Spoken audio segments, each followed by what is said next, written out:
আজকের ডেটের মধ্যে প্রতিটা ঘরের প্রবলেম, এবং আমরা ম্যাক্সিমাম মানুষই আজকের ডেটে এটাকে কোনো গুরুত্ব দেই না।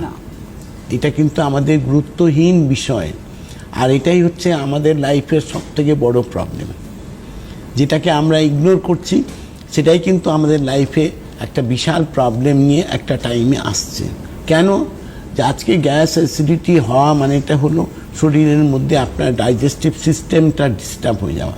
আর ডাইজেস্টিভ সিস্টেম যখনই ডিস্টার্ব হয় তখনই কিন্তু ধীরে ধীরে কিন্তু রোগের উৎপত্তি হতে শুরু করে, যেটা কিন্তু আপনারা হয়তো অনেকেই জানেন না। এটা মানুষের তো নেচারের মধ্যে পড়ে না। আমরা ভাবি যে আমরা খাওয়া দাওয়া খাচ্ছি, করছি, ঘুরে বেড়াচ্ছি, একটা অ্যান্টাসিড ট্যাবলেট খেয়ে নিলাম সারাদিনে, যথেষ্ট। মানে আমরা কিন্তু আমাদের ফিট আমরা, কিন্তু কিছুদিনের মধ্যেই দেখা যায় যে আমরা ফিট নয়। কেন? যে কারো দেখা গেল হঠাৎ দাঁতের ব্যথা শুরু হয়ে গেল, সেটাও কিন্তু আপনার ইনডাইজেশন থেকে শুরু।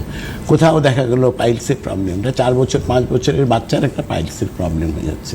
তার মানে কি আছে? আপনার ডাইজেস্টিভ সিস্টেম প্রপারলি কাজ করছে না, তাহলেই তো আপনার কনস্টিপেশন হয়েছে, সেখান থেকে পাইলসের উৎপত্তি হয়েছে।